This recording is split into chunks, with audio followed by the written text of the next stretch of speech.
welcome to the CSS Club. I'm your host Ali. आज हम state bank of Pakistan amendment act 2021 के बारे में डिस्कशन करेंगे। रिसेंटली ये बहुत ज़्यादा न्यूज़ पे रहा है, इस पर बहुत ज़्यादा डिबेट हुई है और इस इशू को लेकर पाकिस्तान की सोसाइटी दो डिफरेंट नैरेटिव्स रखती है। एक तरफ इसको सपोर्ट किया जा रहा है तो दूसरी तरफ इसको क्रिटिसाइज़ किया जा रहा है। जो सपोर्ट करने वाले हैं उनका कहना है कि स्टेट बैंक ऑफ पाकिस्तान को इतनी ज़्यादा ऑटोनमी देने से जो पाकिस्तान के इंस्टीट्यूशंस हैं वो मज़ीद मजबूत होंगे और जो स्टेट बैंक ऑफ पाकिस्तान है उसको अपनी पॉलिसीज़ को इम्प्लीमेंट करने में आसानी होगी क्योंकि गवर्नमेंट की इंटरफेरेंस मिनिमाइज हद तक हो जाएगी। और इसके साथ साथ उनका कहना है कि जो अकाउंटेबिलिटी है और जो ट्रांसपेरेंसी है वो इंक्रीज़ होगी और इससे जो है इन्फ्लेशन को टारगेट किया जाएगा, क्योंकि ये इसका मेन पर्पस जो है वो इन्फ्लेशन को टारगेट करना है। और इसके साथ साथ जो इकोनॉमिक ग्रोथ है पाकिस्तान की, जो काफ़ी टाइम से स्लो चल रही है, उसमें एक आपको इम्प्रूवमेंट देखने को मिलेगी, क्योंकि ये आईएमएफ की भी टर्म है कि अगर आपको 6 बिलियन का पैकेज चाहिए तो आपको स्टेट बैंक ऑफ पाकिस्तान का जो एग्जिस्टिंग एक्ट है उसमें कुछ अमेंडमेंट्स करनी पड़ेगी, कुछ ऑटोनमी देनी पड़ेगी बैंक को। तो दूसरी तरफ जो क्रिटिसाइज़ कर रहे हैं उनका कहना है कि इतनी ज़्यादा ऑटोनमी देने से जो पाकिस्तान की सॉवरेंटी है वो कॉम्प्रोमाइज़ होती है, स्टेट विद इन स्टेट बन जाएगी, ऐसी बातें भी चल रही हैं। इससे जॉबलेसनेस इंक्रीज़ होगी, अनएम्प्लॉयमेंट बढ़ेगी, जो इकोनॉमिक ग्रोथ रेट अभी चल रहा है वो मज़ीद स्लो डाउन होगा। तो ये कुछ की एरियाज़ है जिन पर डिबेट्स चल रही हैं और हम देखेंगे कि इस एक्ट में किन अमेंडमेंट को प्रपोज़ किया गया है। हमारी जो डिस्कशन का मेजर फोकस होगा वो इस चीज़ पर होगा। इसके साथ-साथ हम क्रिटिसिज़्म को भी देखेंगे और जो पाकिस्तान के इम्प्रूवमेंट की भी जो बातें हो रही हैं उसको भी हम एनालाइज़ करेंगे। तो एक ओवरऑल डिस्कशन करेंगे इस वीडियो में। अपनी डिस्कशन को आगे बढ़ाते हैं, पहले मैं आपको एक बैकग्राउंड प्रोवाइड करूँगा ताकि एक अंडरस्टैंडिंग डेवलप हो जाए। अभी तक की जितनी भी स्टडीज़ कंडक्ट हो चुकी हैं या जितने भी एक्सपेरिमेंट हो चुके हैं इंटरनेशनल लेवल पर और जितना इकोनॉमिक लिटरेचर अवेलेबल है, उनसे पता चलता है कि जिन कंट्रीज़ में इंडिपेंडेंट और अकाउंटेबल सेंट्रल बैंक सिस्टम होता है, वहाँ पर जो इन्फ्लेशन होती है वो लोअर लेवल पर होती है और जो फाइनेंशियल स्टेबिलिटी होती है वो काफ़ी स्ट्रॉन्ग होती है। बूम बस्ट वाला हिसाब नहीं होता जैसे पाकिस्तान में चल रहा है, तो स्टेबिलिटी होती है वो लॉन्ग टर्म के लिए होती है। ये ऐसा क्यों होता है? क्योंकि जो सेंट्रल बैंक होते हैं उसके कुछ ऑब्जेक्टिव्स होते हैं, तो वो अपनी पॉलिसीज़ को बेहतर तरीके से इम्प्लीमेंट कर सकते हैं, इसीलिए जो उनके ऑब्जेक्टिव्स होते हैं वो क्लियरली स्पेसिफाइड होते हैं, ठीक है? और वो अकाउंटेबल होते हैं अपने एक्शंस के लिए, अपने ऑब्जेक्टिव्स को अचीव करने के लिए। अब जितने भी आजकल जो मॉडर्न बैंक सिस्टम चल रहे हैं, उनके जो ऑब्जेक्टिव्स हैं वो क्या हैं? उनके ऑब्जेक्टिव्स में पहले आ जाता है कि प्रायोरिटाइज़ करना और मुने मेंटेन करना जो प्राइसेज़ हैं कमोडिटीज़ की और फाइनेंशियल स्टेबिलिटी लाना। ये कुछ उनकी जो की ऑब्जेक्टिव्स होते हैं कि जो प्राइस और फाइनेंशियल स्टेबिलिटी लाना, इसकी जो ये की रिक्वायरमेंट होती है कि जो लोग हैं उनकी लाइवलीहुड और जो सस्टेनेबल इकोनॉमिक ग्रोथ है उसको बेहतर बनाया जा सके, ठीक है? आप ये देख सकते हैं कि ट्रिब्यून पीके में भी ये आर्टिकल आया था, उसमें भी उन्होंने बताया है कि जो मेन पर्पज़ है स्टेट बैंक ऑफ पाकिस्तान की ऑटोनमी का, वो है जो बढ़ती हुई इन्फ्लेशन है, बढ़ती हुई प्राइस है कमोडिटीज़ की, उसको कंट्रोल करना और एक सस्टेनेबल इकोनॉमिक ग्रोथ लाना, ठीक है? तो अब हम कुछ बैकग्राउंड पे बात कर लेते हैं बैंक के एक्ट के बारे में। ये इस बैंक का जो एक्ट है यानी कि स्टेट बैंक ऑफ पाकिस्तान का, इसको पहले डिफ़ाइन किया था 1956 में। तो ये तब से चलता आ रहा है, इसमें कई दफ़ा अमेंडमेंट्स हो चुकी हैं। वो अमेंडमेंट्स डिफरेंट एराज़ में हुई हैं, जैसे बेनज़ीर भुट्टो का दौर था, फिर उसके बाद नवाज़ शरीफ का दौर है, तो इसमें काफ़ी अमेंडमेंट्स हो चुकी हैं 94, 1997 में, 2012 में, 15 में भी। अब 2008 से भी आईएमएफ के हमारा ये 13वां पैकेज है, तो आईएमएफ पहले भी सजेस्ट करता रहा है कि आपको बैंक को कुछ ऑटोनमी देनी पड़ेगी। तो आईएमएफ इसलिए सजेस्ट करता है क्योंकि उसने अपने पैसे की रिकवरी भी करनी होती है, तो बेसिकली उसकी जो पॉलिसीज़ होती हैं वो अपने मफादात के लिए तो होती हैं कि उसने पैसे को कैसे रिकवर करना है, और कुछ सजेशंस भी होती हैं। तो वो ऑटोनमी इसलिए बात करते थे, लेकिन प्रीवियस जो गवर्नमेंट्स थी वो इतना अपने बेनिफिट्स के लिए इसकी ऑटोनमी पर बात नहीं करती थी। तो अब जो जो गवर्नमेंट है उसने ये स्टेप लिया है कि इसको हम जो है अमेंड करेंगे। तो ये बिल उन्होंने प्रपोज़ किया है, अभी इसने पार्लियामेंट में पास होना है, उस पे डिबेट चलेगी, फिर उसके बाद इसको इम्प्लीमेंट किया जाएगा अगर पास होता है तो। इसमें ये है, इसमें प्रपोज़ अमेंडमेंट्स क्या हैं, कुछ की एरियाज़ हैं वो क्या हैं? उससे ये है कि जो इसका फंक्शनल और इंस्टीट्यूशनल ऑटोनॉमी है इसको इम्प्रूव किया जाए, ताकि ये अपने ऑब्जेक्टिव्स को अचीव किया कर सके।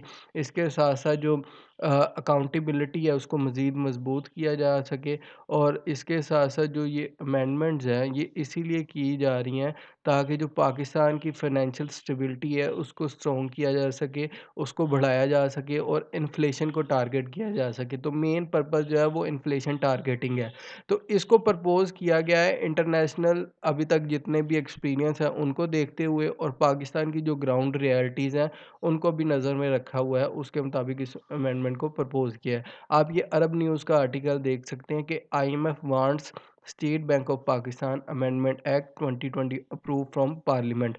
तो अभी इसने जो है अप्रूवल मिलनी है इसको। अभी तो ये गवर्नमेंट ने प्रपोज़ की है अमेंडमेंट्स, तो इसके बाद इसने पार्लियामेंट में जाना है, इस पर डिबेट होगी, देन अप्रूवल मिलेगी। तो इस पे अच्छी खासी डिबेट अभी चलेगी। अब हम प्रपोज़ अमेंडमेंट्स के बारे में बात कर लेते हैं, फिर हम इनको वन बाय वन कर कर डिस्कस करेंगे। अभी तक इंटरनेशनल बेस्ट प्रैक्टिसेस के देखते हुए और जितने भी डोमेस्टिक एक्सपीरियंस हैं उनकी देखते हुए उनको एक लीगल फ्रेमवर्क तैयार किया गया है। उसमें क्या-क्या अमेंडमेंट किया जाएगा, वो ये है कि जो स्टेट बैंक ऑफ पाकिस्तान है वो अपने ऑब्जेक्टिव्स को क्लैरिफ़ाई करेगा, अच्छे तरीके से बताएगा, उससे जो होगी अकाउंटेबिलिटी इंक्रीज़ होगी, और जो फंक्शंस हैं स्टेट बैंक ऑफ पाकिस्तान के उनको बताया जाएगा, इसमें अमेंड किया जाएगा कि वो कौन से फंक्शंस वो जो परफ़ॉर्म करेंगे, क्या किन चीज़ों पर ज़्यादा काम किया जाएगा, ठीक है?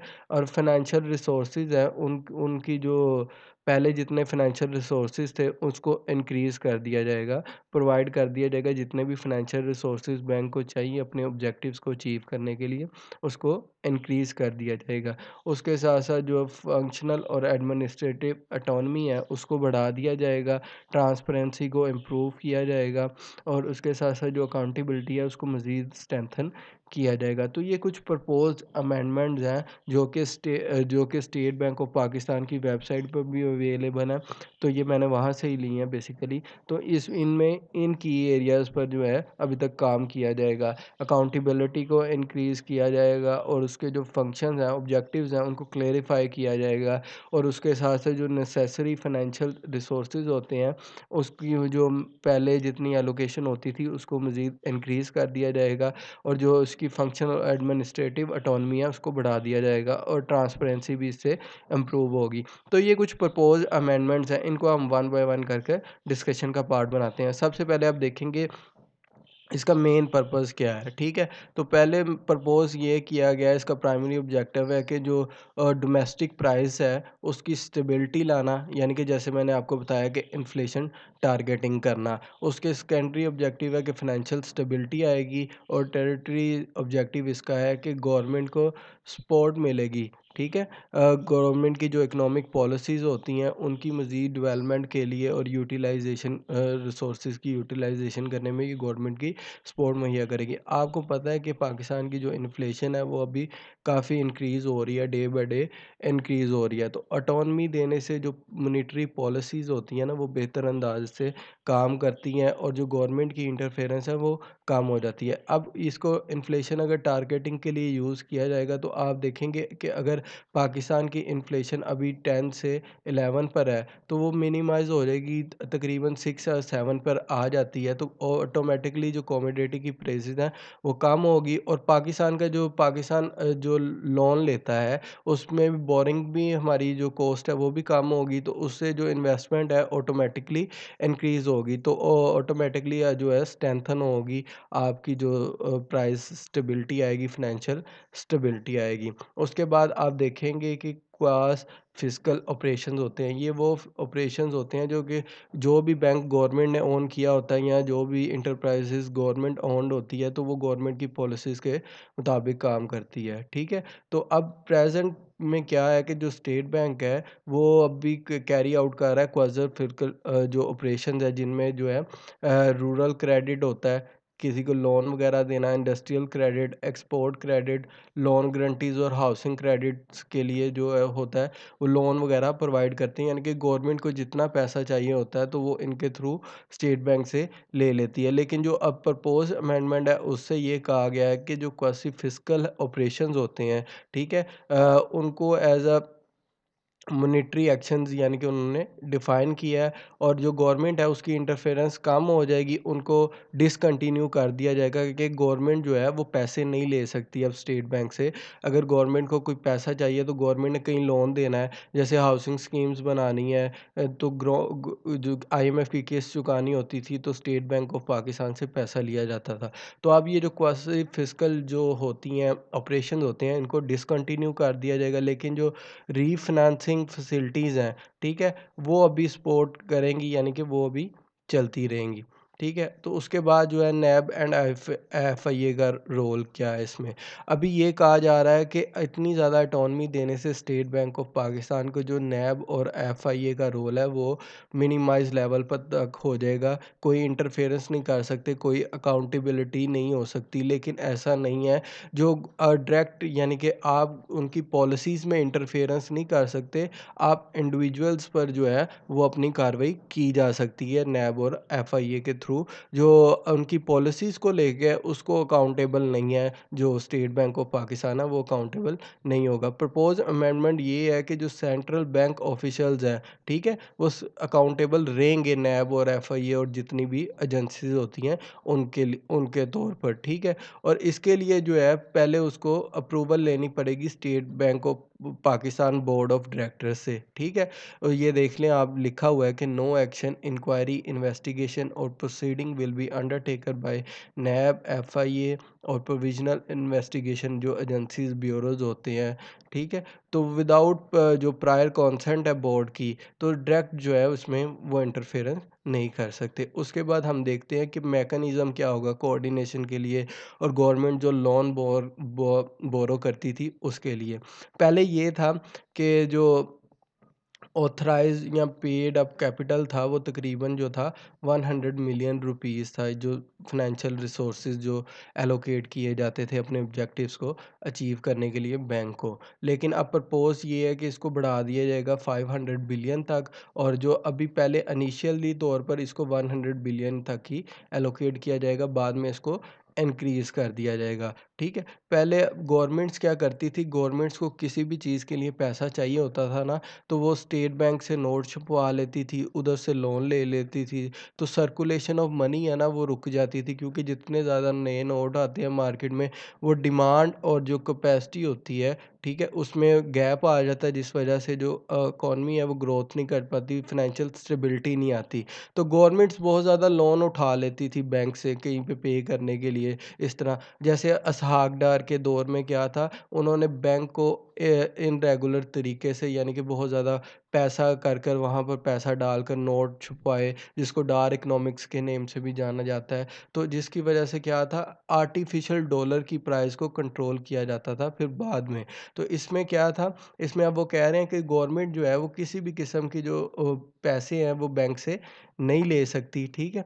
तो जितनी भी अभी करंट जो प्रैक्टिसेस चलती आ रही थी पहले, उनको अब लिमिटेड बोरिंग होगी सेंट्रल बैंक से, बस कुछ हद तक होगी। ये नहीं है कि आप जितना चाहे पैसा जो है वो स्टेट बैंक ऑफ पाकिस्तान से उठा के आप उनको अपने पर्पसेस के लिए यूज़ करें। उसके बाद जो मॉनेटरी और फिस्कल पॉलिसी कोऑर्डिनेशन बोर्ड एक बनाया जाएगा, ठीक है? जो पहले होता था, ठीक है? उसको क्या किया जाएगा, वो डिसफंक्शनल हो जाएगा, ठीक है? और जो गवर्नर होता है स्टेट बैंक ऑफ पाकिस्तान का, और जो मिनिस्टर्स होते हैं, ठीक है, वो क्या करेंगे, वो एक लाइसियन, एक कोऑर्डिनेशन एस्टेब्लिश करेंगे। उससे क्या होगा कि जो गवर्नर है और फाइनेंस मिनिस्टर्स हैं, ठीक है, ये एक कोऑर्डिनेशन डेवलप करेंगे और एक दूसरे को अपने तमाम मैटर से इन्फॉर्म करेंगे, ताकि जो बैंक के जो काम है और जो ऑब्जेक्टिव्स हैं उनको बर वक्त अचीव किया जा सके।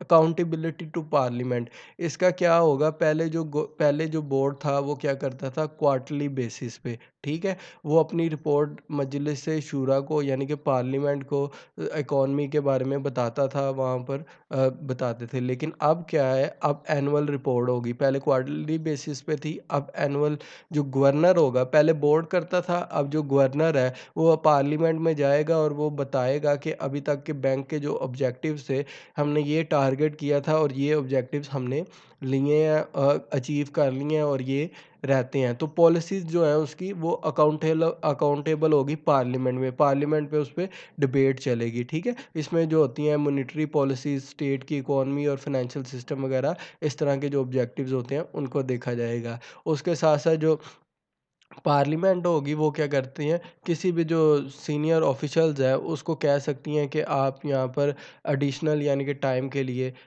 हायर भी किया जा सकता है या फिर उसको बुलाया भी जा सकता है पार्लियामेंट में, ठीक है? ठीक है, अब ये क्या है, the bank shall not less than twice a year publish the submit to the parliament और and the minister of finance a state to economy report, ठीक है? 2 दफ़ा नहीं होगा, ठीक है? Less than twice a year नहीं किया जाएगा। ये आप देख सकते हैं, द न्यूज़ का एक आर्टिकल है, ये 4 अप्रैल 2021 का है कि state bank of Pakistan amendment bill 2021 governor to submit annual report before the parliament. तो उसको पार्लियामेंट में अपनी रिपोर्ट को सबमिट करवाना पड़ेगा जिस पे उसकी अकाउंटेबिलिटी होगी, ठीक है? अब ट्रांसपेरेंसी और कंट्रोल सिस्टम पर बात कर लेते हैं। एक एग्जीक्यूटिव कमेटी बनाई जाएगी, ठीक है?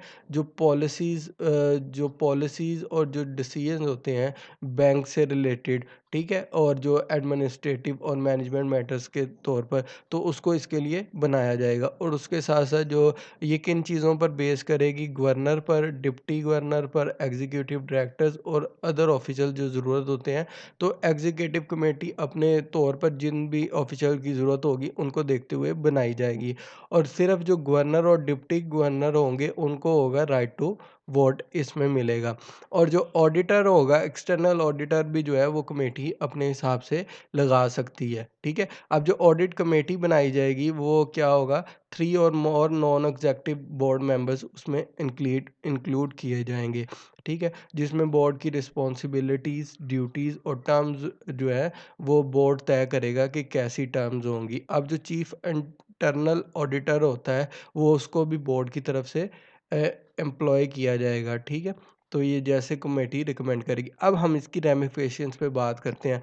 हमने देख लिया कि स्टेट बैंक ऑफ पाकिस्तान को ऑटोनॉमी मिलने से क्या-क्या होगा, ट्रांसपेरेंसी इंक्रीज़ होगी, जो पाकिस्तान की जो गवर्नमेंट है वो बहुत ज़्यादा लोन ले लेती थी जो अपने पर्पसेस के लिए, तो वो मिनिमाइज़ हो जाएगा, गवर्नमेंट की इंटरफेरेंस कम हो जाएगी, जो ऑब्जेक्टिव्स हैं उनको अच्छे तरीके से अचीव किया जा सकता है, जो इन्फ्लेशन है उसको टारगेट किया जा सकता है, तो फाइनेंशियल स्टेबिलिटी आ सकती है। अब हम रेमिफिकेशन देखेंगे या जो क्रिटिसिज्म है वो क्या है, इसकी जो कॉम्प्लेक्सिटीज़ हैं वो क्या हो सकती हैं। रेमिफिकेशन इस एक्ट की क्या है, जो स्टेट बैंक ऑफ पाकिस्तान है, ठीक है? किसी भी वेलफेयर और पॉपुलेंस के लिए जो गवर्नमेंट लोन लेती थी, जैसे हाउसिंग के लिए या कोई डिज़ास्टर आ गया, जैसे कोविड-19 आ गया या कोई अर्थक्वेक आ गया, तो गवर्नमेंट के पास पैसा नहीं होता, तो वो स्टेट बैंक से लेना पड़ता था। तो ये अब जो गवर्नमेंट की ये एक्टिविटी थी वो ऑटोमेटिकली इससे हैम्पर होगी। इसके साथ-साथ क्या है, जो गवर्नमेंट को लोन यानी कि होते थे, फेडरल गवर्नमेंट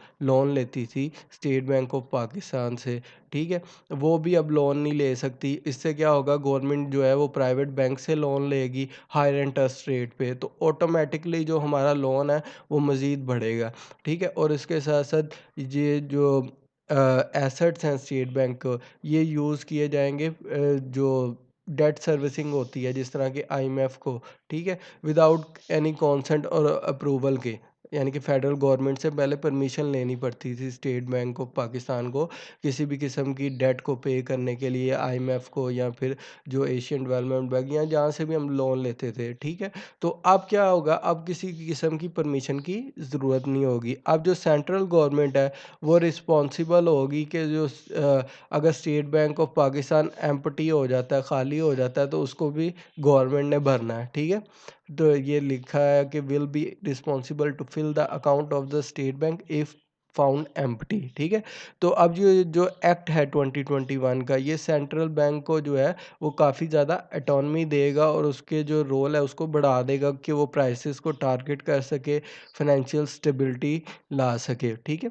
इसके साथ-साथ जो स्टेट बैंक ऑफ पाकिस्तान है उसका रोल और ज़्यादा इंक्रीज़ हो जाएगा कि वो जो है मॉनेटरी और जो एक्सचेंज प्राइस रेट्स होते हैं उनको वो कंट्रोल कर सके इंडिपेंडेंटली। इसमें गवर्नमेंट का कोई अमल दखल नहीं होगा, ठीक है? अब ये जो न्यू अमेंडमेंट है, इससे क्या होगा, इसके साथ-साथ जो किसी भी किस्म की जो इंटरवेंशन होती है इलेक्टेड गवर्नमेंट या स्टेट की, उसको मिनिमाइज़ कर दिया जाएगा। अब हम देखते हैं कि ये जो पॉलिसीज़ बनाई जा रही हैं, ये पहले भी किसी कंट्री में इम्प्लीमेंट हो चुकी हैं कि नहीं हो चुकी। इससे पहले भी जो ब्राज़ील है, चिली है, कनाडा है और डिफरेंट जो कंट्रीज़ हैं, उनके बैंकिंग सिस्टम में जो है ये सिस्टम लाया जा चुका है और वहाँ पर काफ़ी इम्प्रूवमेंट देखने मिली है। लेकिन जो स्टेट बैंक के जो अभी रिसेंटली जो बाकिर साहब हैं, उन पर क्रिटिसिज्म होता है कि इस ऐसी पॉलिसीज़ लाने से जो कंट्री है वो मज़ीद कोलैप्स हो जाती है, उसका फाइनेंशियल सिस्टम तबाह हो जाता है। उनका कहना है कि रज़ा बाकिर साहब आईएमएफ की तरफ से पहले इजिप्ट में डिप्लॉय थे, तो वहाँ पर ये पॉलिसी इम्प्लीमेंट हुई, तो वहाँ का जो फाइनेंशियल सिस्टम था वो बिल्कुल तबाह हो गया। तो ये कुछ रैमिफिकेशंस हैं। तो इस पर काफ़ी क्रिटिसिज्म भी देखने को मिला है। ये रैमिफिकेशंस हमने देख ली कि क्या होगा। अब क्रिटिसिज्म किसने किया है कि जो सीनियर पॉलिटिशियन है और जो फॉर्मर गवर्नर है सिंध के मोहम्मद ज़ुबैर, उन्होंने भी इसको क्लेम्ड किया है कि जो रज़ा बाकिर साहब हैं, जैसे कि मैंने आपको पहले बताया कि ये इजिप्ट के लिए भी काम कर चुके हैं। तो वहाँ पर जो पॉलिसीज़ थी, उन्होंने काफ़ी पहले जो सिचुएशन थी कंट्री की इकोनॉमिक कंडीशन थी, उसको और बदतर कर दिया आईएमएफ के इन पॉलिसीज़ की इम्प्लीमेंट। तो पाकिस्तान की जो है मज़ीद होंगी। तो इसी तरह मिफ्ता इस्माइल साहब हैं, फॉर्मर फाइनेंस मिनिस्टर, उन्होंने भी इसको काफ़ी हद तक क्रिटिसाइज़ किया है। डॉक्टर इशफाक हसन खान है, ये एक सीनियर इकोनॉमिस्ट हैं। इनका कहना है कि जो स्टेट बैंक ऑफ पाकिस्तान है, ठीक है? ये जो गवर्नर होगा, ठीक है? ये एक आपका वाइसरॉय बन जाएगा। पाकिस्तान जो है गवर्नमेंट या जो पाकिस्तान है, वो वाइसरॉय बन जाएगा। वाइसरॉय क्या होते थे जब ब्रिटिश की गवर्नमेंट थी सब कॉन्टिनेंट में, तो वाइसरॉय जो होता था वो अपनी पॉलिसीज़ को इम्प्लीमेंट करता था। वो सिर्फ़ जो अपने ऑब्जेक्टिव्स को अचीव करना चाहते थे, ना कि उनको कोई परवाह थी आम लोगों की, ठीक है? तो इसी तरह जिस तरह ब्रिटिश एम्पायर में था, तो ये जो फाइनेंशियल वाइसरॉय कंट्री की बन जाएंगी तब। अरशद ज़मान ने गया पाकिस्तान जैसे आर्टिकल लिखे जिसमें उन्होंने काफ़ी क्रिटिसाइज़ किया कि पाकिस्तान में जॉबलेसनेस इंक्रीज़ हो जाएगी, फिर आपको जो है किसी भी किस्म का जो ऑटोनॉमी नहीं मिलेगी स्टेट विद इन स्टेट। इसी तरह कैसर बंगाली हैं, उनके व्यूज़ हैं कि उन्होंने कहा है कि इससे आप किसी किस्म की सैलरीज़ पे नहीं कर सकते, डेट सर्विसिंग नहीं कर सकते, आपके पास पैसा ही नहीं होगा। और उन्होंने जो है जो एम्पायर है ऑटोमन एम्पायर है, उसकी एग्जांपल दी कि जब ऑटोमन एम्पायर की डिसमेंबरमेंट से पहले जो है वहाँ पर सेंट्रल बैंक सिस्टम ही था, जिनकी पॉलिसीज़ की वजह से जब उनको ज़रूरत पड़ी वहाँ से पैसा लेने की, तो वो वहाँ से पैसा मिला नहीं, तो उसकी वजह से वो जो है ऑटोमन एम्पायर जो है काफ़ी जो उसकी इकोनॉमिक उसको लॉस हुआ। ये भी उन्होंने एग्जांपल दी। तो एंड पे मैं एक बात आपको ये भी कहना चाहता हूँ कि जो गवर्नर होगा स्टेट बैंक ऑफ पाकिस्तान का एडमिनिस्ट्रेटिव तौर पर, वो पहले उसकी 3 इयर्स होती थी टेन्योर, अब उसका 5 ईयर कर दिया गया। ये एक एडिशन मैं अभी कर रहा हूँ। तो इस पर काफ़ी क्रिटिसिज्म भी चल रहा है, तो इसको काफ़ी क्रिटिसाइज़ किया जा रहा है। लोग इसको जो है अच्छे व्यूज़ भी दे रहे हैं और जो नेगेटिव क्रिटिसिज्म भी है वो भी चल रहा है। तो दोनों एस्पेक्ट्स हमें देखने चाहिए इसको। तो थैंक यू सो मच, ये था अभी तक का लेक्चर हमारा।